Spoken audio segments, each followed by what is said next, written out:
Morning बच्चों, स्वागत है आप सभी का एक बार फिर से स्टूडेंट सॉल्यूशन एकेडमी में।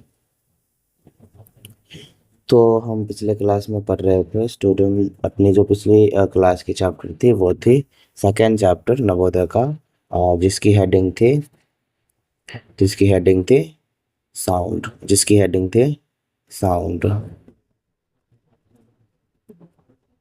ठीक है। तो साउंड में हमने कुछ टॉपिक्स जो है कवर कर लिया था कि साउंड होता क्या है, means what is sound. Sound होता क्या है वो हो गया था हमारा। फिर उसके बाद हमने देख ली प्रोपेगेशन ऑफ साउंड। प्रोपेगेशन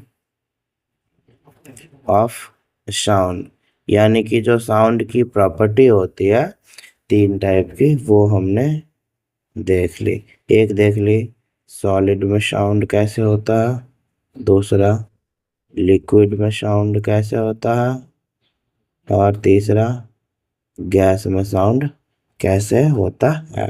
जिसमें से मैक्सिमम स्पीड की अगर हम बात करें मैक्सिमम स्पीड की अगर बात करें साउंड की, तो वो होता है सबसे ज़्यादा सॉलिड में।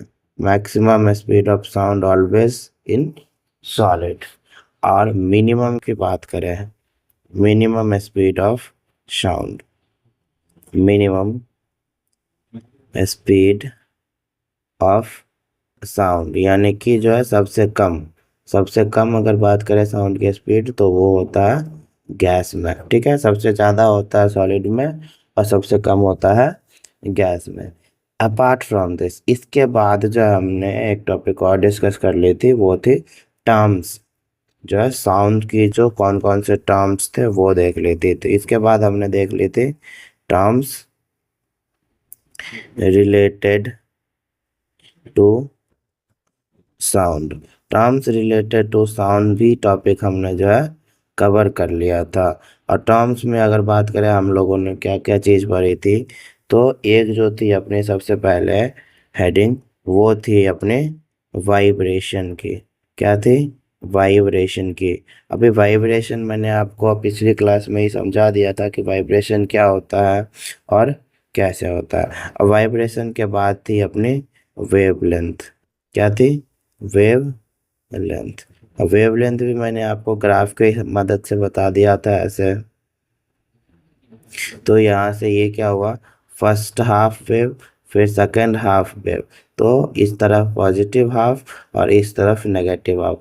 सो यहाँ से लेकर के यहाँ तक एक कंप्लीट वेव होता है। क्या होता है? एक कंप्लीट वेव होता है। और इसको डिनोट किया जाता है लैम्डा से। इसको जो लिखा जाता है, रिप्रेजेंट किया जाता है लैम्डा से। और बात करें इसकी एसआई यूनिट की, वेवलेंथ की, तो वेवलेंथ की एसआई यूनिट मैंने आपको बताया था metre.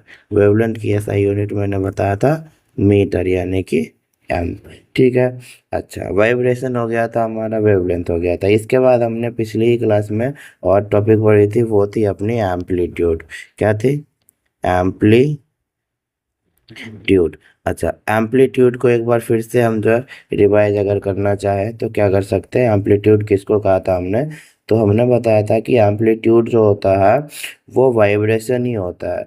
The amplitude of a vibration जो है is defined as the maximum displacement of a vibrating object from its central position. तो जो एम्पलीट्यूड होता है इसमें होता है कि cause of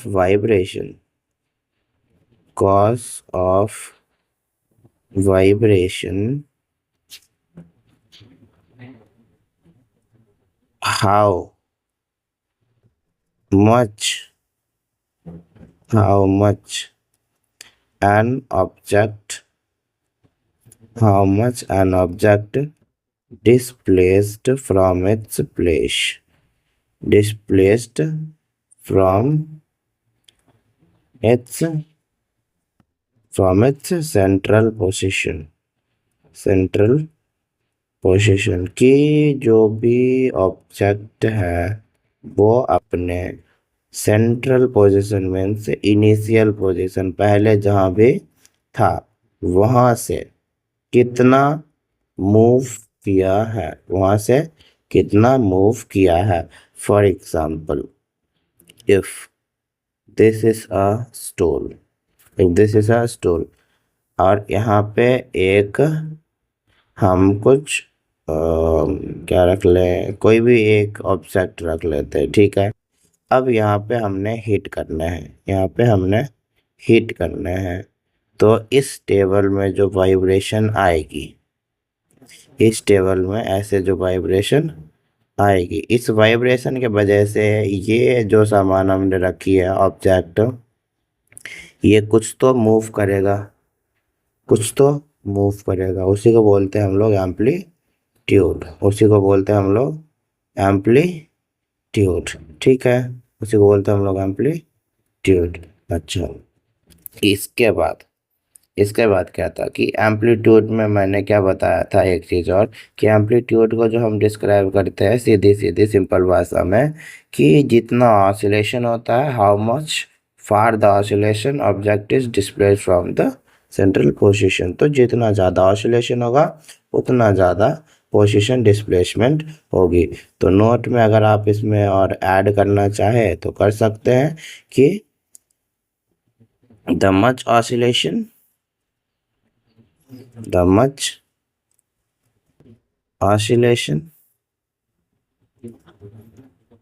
the much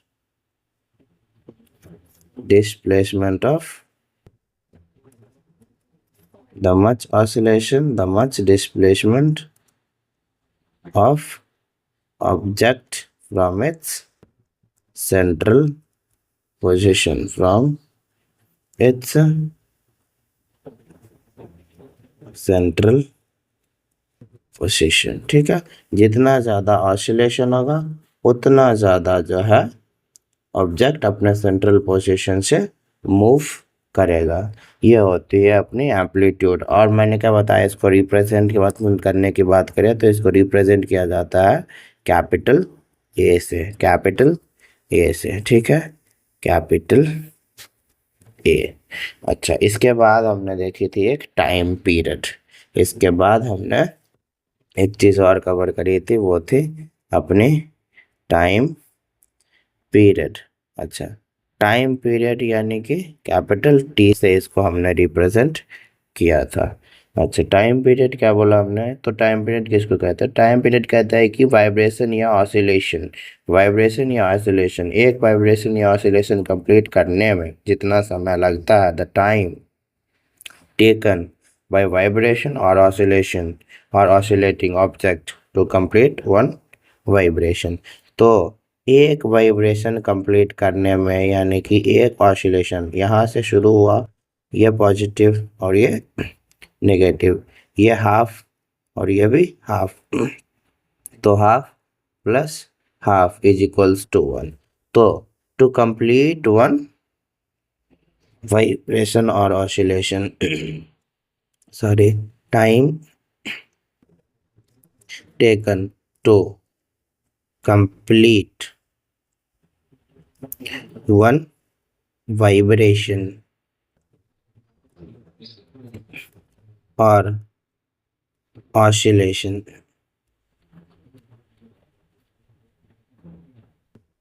called time period, called time period, उसको बोलेंगे हम लोग टाइम पीरियड, ठीक है, उसको बोलेंगे हम लोग टाइम पीरियड। बेसिकली इसकी जो एसआई यूनिट होती है वो होती है सेकंड में, एसआई यूनिट जो होगी इसकी वो होगी सेकंड में, ठीक। तो ऐसा unit of time period will be most of the time in seconds, ठीक है। अच्छा, इसके बाद फिर हमने देखा था कि, इसके बाद क्या देखा था हमने, इसके बाद देखा था फ्रीक्वेंसी, इसके बाद हमने देखी थी एक फ्रीक्वेंसी, फ्रीक्वेंसी इसको हम स्मॉल एफ से रिप्रेजेंट करते हैं। एस आई यूनिट की अगर बात करें तो इसकी होती है S I unit hertz, hertz क्या होती है, हर्ट्ज, ठीक है, तो इसमें क्या होता है, फ्रीक्वेंसी क्या होता है, तो फ्रीक्वेंसी जो होता है इसको सबसे पहले हमने रिप्रेजेंट किया एफ से, और ये बताता है हमको कि कितना ऑसिलेशन हुआ है पर सेकेंड, यानी कि पर सेकेंड कितना ऑसिलेशन हुआ है। जब कोई ऑब्जेक्ट जो है वो उसमें वाइब्रेशन होता है, उसमें वाइब्रेशन होता है, तो एक सेकंड में उसने कितना ऑसिलेशन कंप्लीट किया, उसी को हम बोलते हैं is equals to that much frequency. ठीक है, तो द फ्रीक्वेंसी, द फ्रीक्वेंसी यानी कि small F is defined as the number of oscillation per second, number of oscillation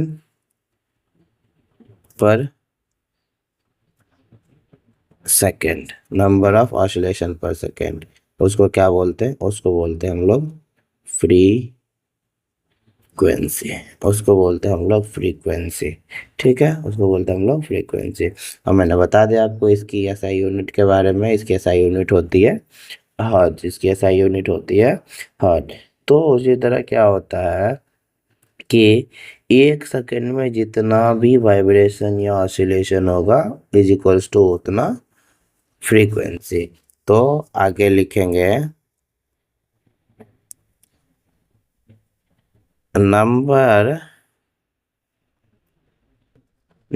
of vibration और ऑसिलेशन, नंबर ऑफ वाइब्रेशन और oscillation in 1 second is equals to that much hertz। ठीक है, तो एक second में जितना भी ऑसिलेशन या वाइब्रेशन होगा उतने हर्ट्ज मानी जाती है। एग्जाम्पल, अगर मान लेते हैं एक सेकंड में एक ऑसिलेशन हुआ है, एक सेकंड में एक ऑसिलेशन हुआ है, तो हमारा आंसर जो है फ्रीक्वेंसी कितनी होगी, हमारी फ्रीक्वेंसी कितनी होगी, तो फ्रीक्वेंसी 1 हर्ट्ज होगी।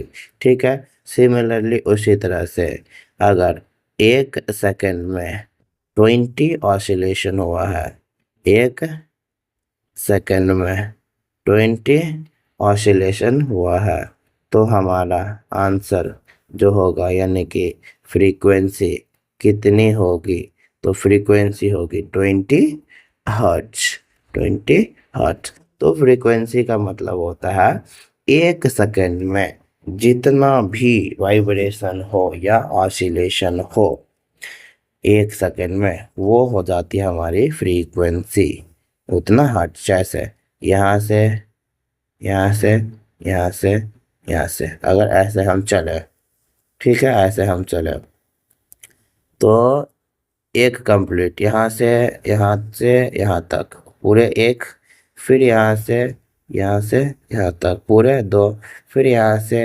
यहाँ तक पूरे 3। अगर हम मान के चले यहाँ से यहाँ तक एक, फिर यहाँ से यहाँ तक 2, फिर यहाँ से यहाँ तक 3, ये 3 oscillation let, if we consider, चलो लेट कर लो, let 3 time taken, let time taken to complete 3 oscillation is 1 second. तो एक सेकेंड में टोटल अगर 3 ऑसिलेशन हुआ है तो हर्ट्ज कितना होगा, फ्रीक्वेंसी कितनी होगी, तो हम फ्रीक्वेंसी लिख सकते हैं 3 हर्ट्ज, 3 हर्ट्ज। ठीक है, तो इसमें फ्रीक्वेंसी हो जाएगा 3 हर्ट्ज। यहाँ तक क्लियर। हमने जो है लास्ट क्लास में इतनी टॉपिक्स जो है डिस्कस करे थे, जिससे हमने आज रिवाइज भी कर लिया है। सॉलिड देख ले, साउंड देख लेते, साउंड की प्रोपेगेशन देख लेते, सॉलिड लिक्विड गैस किस में ज़्यादा होता है किस में कम होता है। फिर टर्म्स देख ली, टर्म्स में वाइब्रेशन देख लिया, वेवलेंथ देख ली, एम्पलीट्यूड देख लिया, फिर उसके बाद टाइम पीरियड भी कंटिन्यू कर ली हमने, रिवाइज कर लिया, और उसके बाद जो फाइनली हमने फ्रीक्वेंसी जो है कवर कर लिया, और रिवीजन भी हमारी आज हो गई। इसके बाद हमने जो शुरू करने थे वो शुरू करनी थी अपने रिलेशनशिप। किस चीज़ में रिलेशनशिप? तो relationship between time period and frequency. आज की जो अपने नई टॉपिक होने वाली थी वो होने वाले थे relationship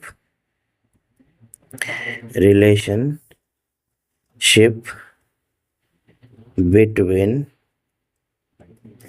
time period, relationship between time period and frequency. ठीक है, तो इसमें क्या होने वाला है? तो इसमें हमारे पढ़ने वाले हम लोग रिलेशनशिप क्या होता है किसके बीच? तो between time period and frequency. तो समय और फ्रीक्वेंसी के बीच क्या रिलेशन है, हमने आज ये टॉपिक कवर करनी है। ठीक है, तो चलो देखते हैं। हमारी एक फॉर्मूला होती है, फॉर्मूला क्या होती है? तो frequency is equals to 1 divided by T. Frequency is equals to 1 divided by T. अब इसको कैसे हमने लिखा, क्या हुआ? तो देखो, होता है ऐसे है कि फ्रीक्वेंसी जो होता है the frequency of vibrating body, is equals to the reciprocal of the time period, तो जो भी बॉडी होती है, जो भी ऑब्जेक्ट्स होती है, उसको जो वाइब्रेट करती है जितने भी हर्ट्ज पे, जितने भी ऑसिलेशन पे, उसकी जो टाइम पीरियड होती है वो इन्वर्सली प्रोपोर्शनल होता है। तो यहाँ पे क्या लिखेंगे? एफ सॉरी टी, यानी कि time period is inversely proportional to frequency. Time period is inversely proportional to frequency. So frequency is equals to 1 divided by time period, 1 divided by time period होता है। ठीक है, अच्छा, अब आती है अपनी एक वेलोसिटी। क्या होती है? Velocity of sound. Velocity means एक, इसका मतलब स्पीड भी हो जाता है। So velocity of sound is always equals to frequency into wavelength, wavelength. ठीक है, तो अब आती है दूसरी फार्मूला, एक वेलोसिटी। ठीक है, वेलोसिटी को हम दूसरे शब्द में स्पीड भी कहते हैं, इसको स्पीड भी कहते हैं। तो वेलोसिटी ऑफ स्पीड अगर बात करें हम, यानी कि v की, इसको डिनोट किया जाता है v से। तो ये होती है क्या? फ्रीक्वेंसी के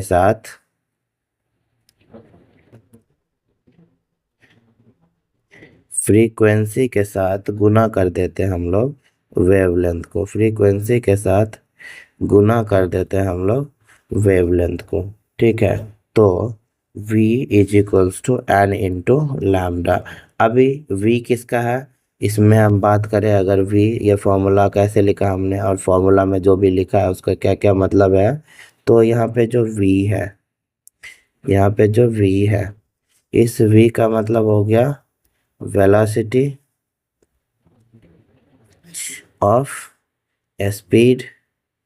ठीक, और इस लैम्डा का मतलब हो गया वेव लेंथ, और इस n का जो मतलब हो गया वो हो गई फ्रीक्वेंसी। क्या हो गई? Frequency means number of oscillation, इन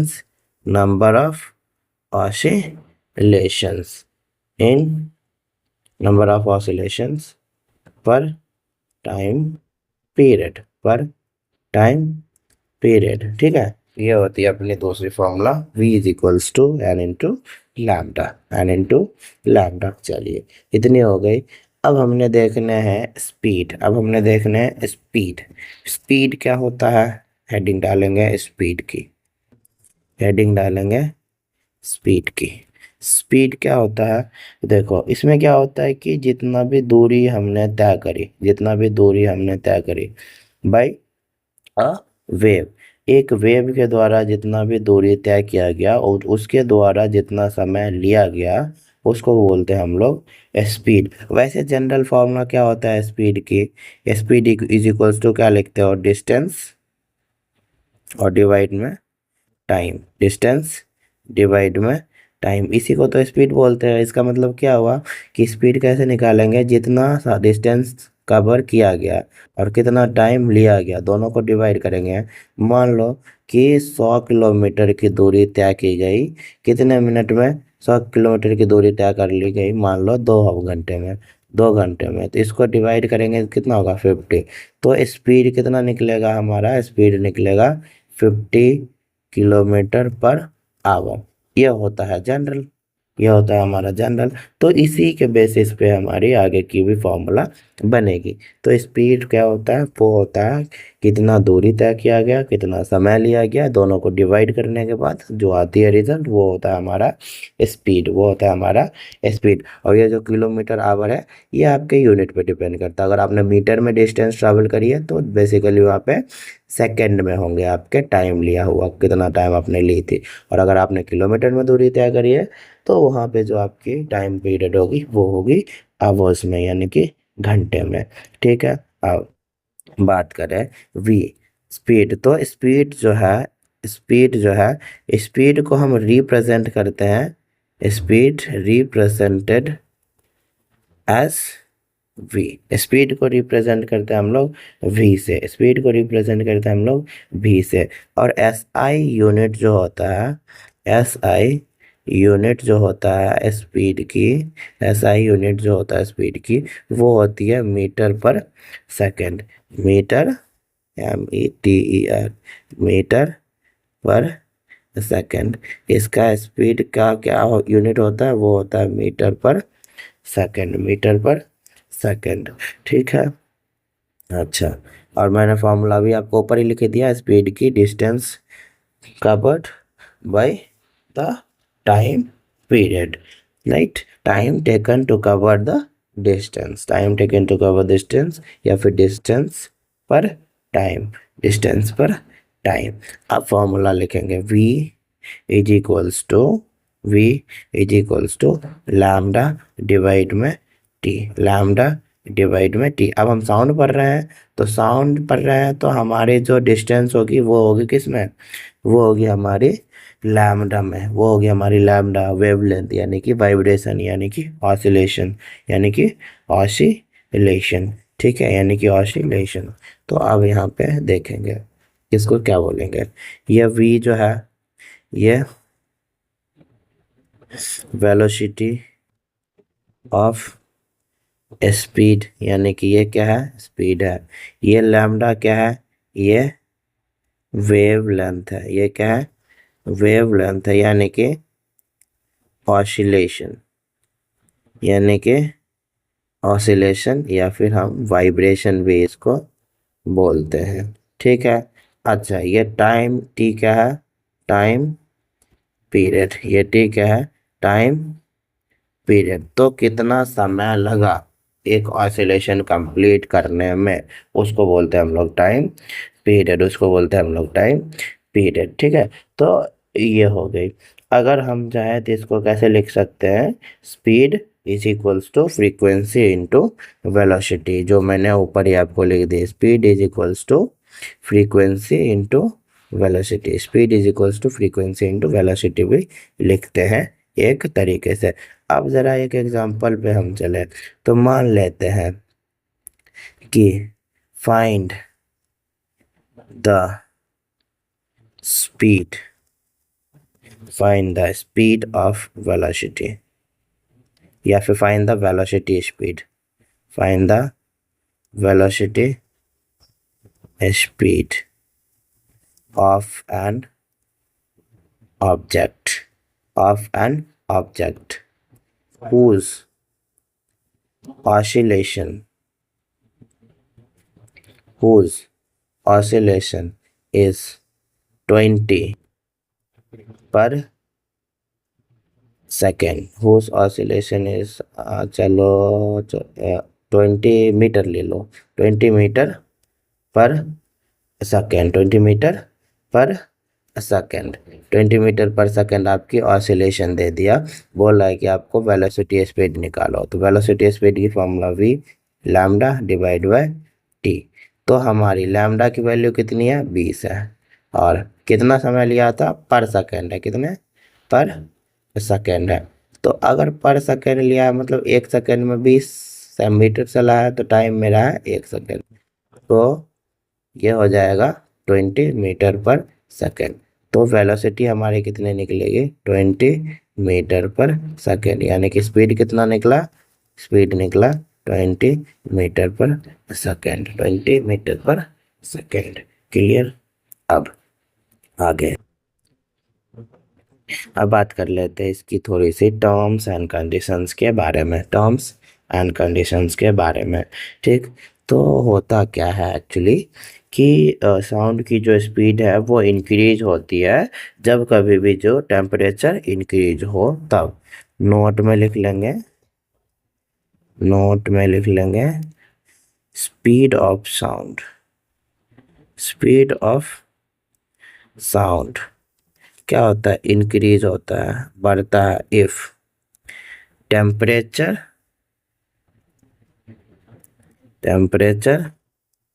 बढ़े। स्पीड ऑफ साउंड, तो साउंड की स्पीड बढ़ती है जब कभी भी टेम्परेचर बढ़े। तो टेम्परेचर अगर बढ़ेगा तो साउंड की स्पीड भी बढ़ेगी। ठीक है, टेम्परेचर अगर बढ़ेगा तो साउंड की स्पीड भी बढ़ेगी। अब दूसरा दूसरा क्या कहता है, दूसरा कहता है हमारा कि जो साउंड की वेलोसिटी है वो हवा में, कहाँ पे, हवा में क्या होता है, हवा में डिपेंड नहीं करता है कितनी होगी नहीं होगी, किस वजह से, सिर्फ इस वजह से कि हवा की प्रेशर कितनी है। So velocity of sound in air does not depends on the pressure of air. तो द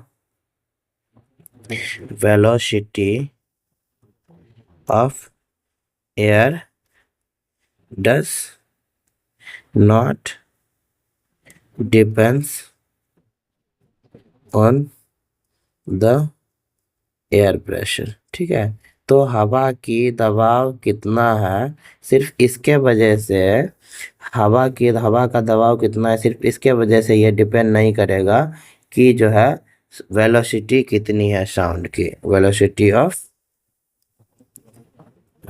ऑफ साउंड, सॉरी यहाँ पे छूट, एक मिनट रुको, वेलोसिटी ऑफ साउंड एक लाइन छूट गई, तो इसको थोड़ा सुधार ले लो, इसको छोटा कर लेंगे, आगे कर लेंगे, वापस चले जाएंगे, हो चलो लिख ही देते हैं, velocity of sound, velocity of sound does not depends on the pressure of air. तो एयर प्रेशर की वजह से वेलोसिटी जो है साउंड की, यानी कि जो स्पीड है वो अफेक्ट नहीं होता है, डिपेंड नहीं करता है इस पे कि उसकी स्पीड कितनी होगी। ठीक, अब उसी तरह होता है आगे की। अब देखो क्या होता है कि जब मीडियम स्पीड होती है, when the medium is speeded up the speed of sound increase in the same direction and decrease in the opposite direction. तो जिस भी मीडियम में साउंड ट्रैवल कर रहा है, जिस भी मीडियम में साउंड ट्रैवल कर रहा है उसकी अगर स्पीड बढ़ा दी जाए तो साउंड की भी स्पीड बढ़ जाएगा, साउंड की स्पीड भी बढ़ जाएगा, और उसके ऑपोजिट डायरेक्शन में साउंड की स्पीड घट जाएगा। ठीक है, तो when the medium, when the medium is speeded up,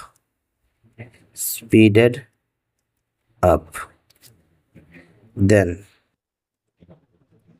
the speed, then the speed of sound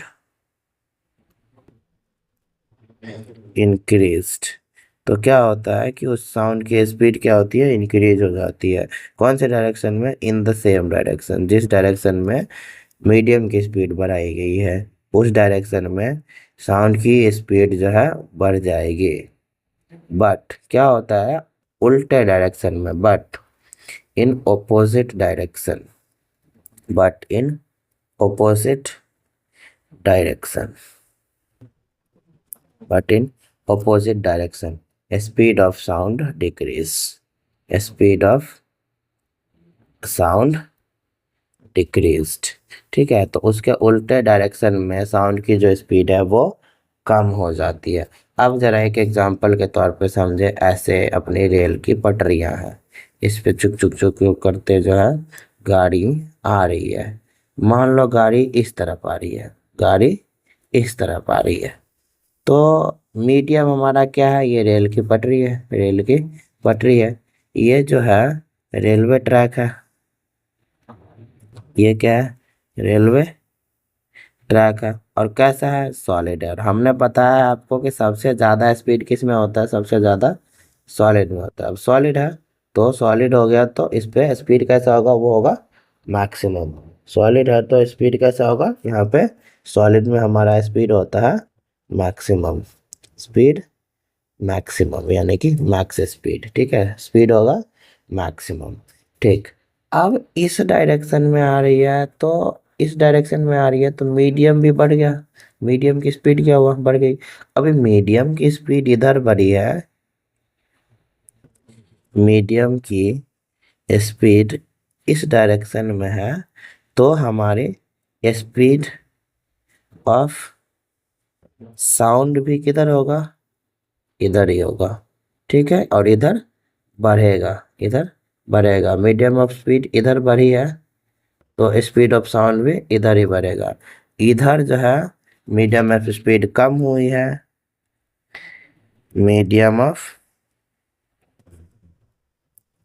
speed कम हुई है, तो साउंड भी इधर क्या होगा, कम हो जाएगा, साउंड भी इधर कम हो जाएगा। क्लियर।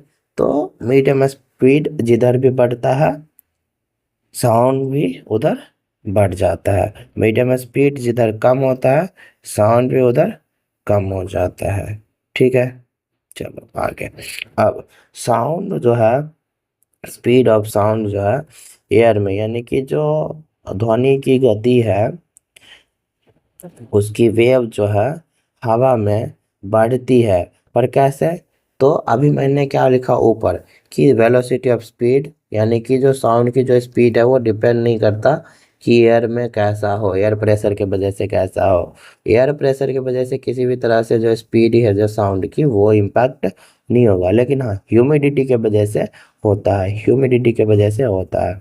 तो जब कभी भी ह्यूमिडिटी बढ़ जाएगी तो स्पीड जो है साउंड का उसकी बढ़ जाएगी, जब कभी भी ह्यूमिडिटी कम हो जाएगा तो स्पीड भी जो है साउंड की वो कम हो जाएगी। तो आगे की लिखेंगे क्या कि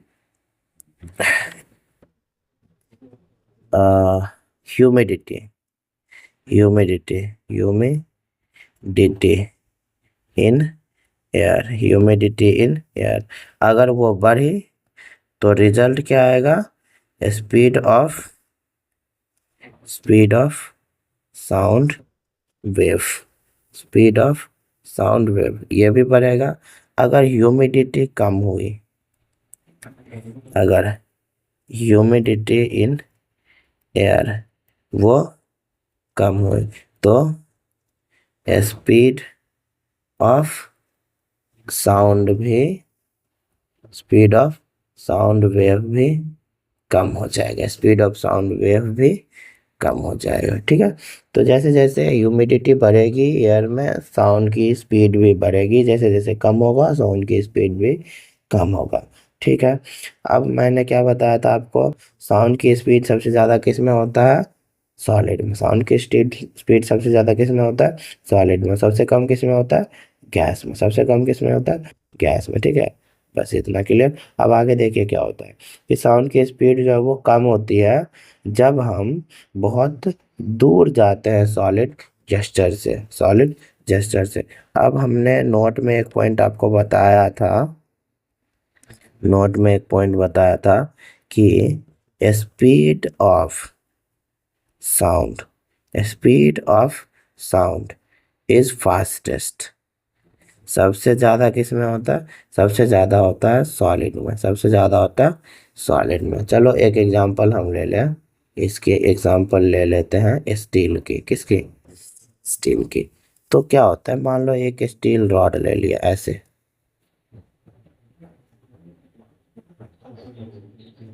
एक स्टील, अरे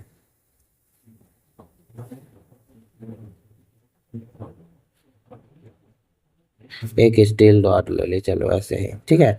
अब जब हम इस तरफ हिट करेंगे, इस तरफ हिट करेंगे, तो ये क्या होगा, झन सी आवाज आएगी, ऐसे ऐसे ऐसे ऐसे ऐसे ऐसे चलेगा, ठीक है।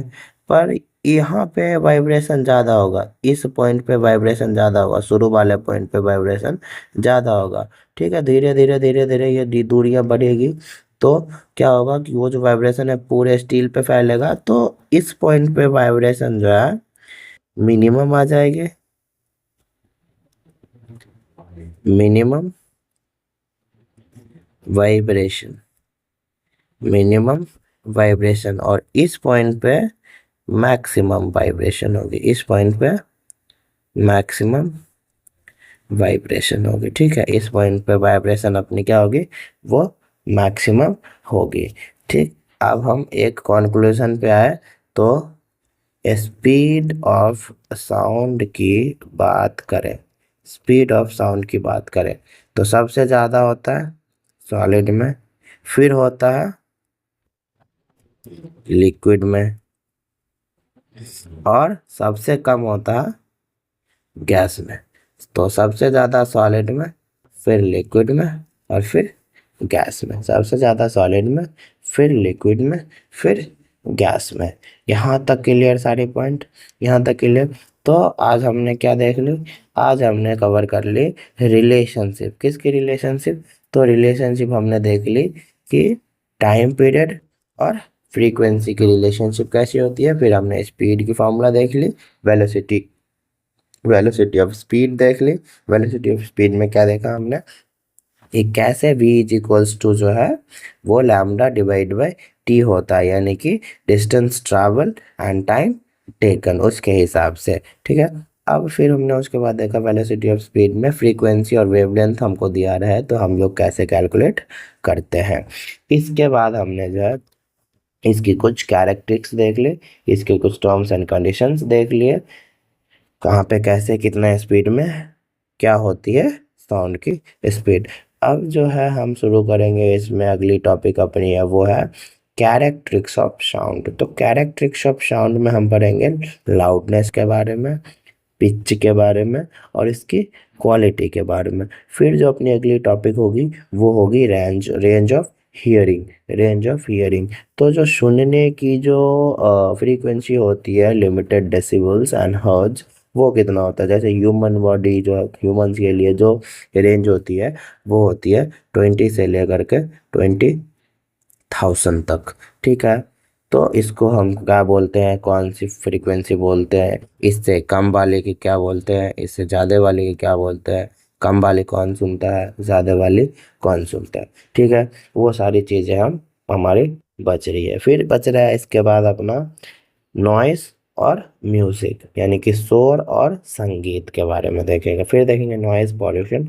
फिर हम लास्टली कंप्लीट करेंगे अपनी ह्यूमन हेयर की स्ट्रक्चर के, सॉरी ह्यूमन ईयर की स्ट्रक्चर के बारे में, कि जो मानव का जो कान होता है वो कैसे बना होता है और कैसे काम करता है, ठीक है। तो आज के लिए बस हम इतना रखते हैं, मिलते हैं अपने अगले क्लास में। तब तक के लिए लगे रहिए हमारे, जुड़े रहिए हमारे साथ, और अपनी पढ़ाई को कंटिन्यू करिए। Bye bye, take care, thank you.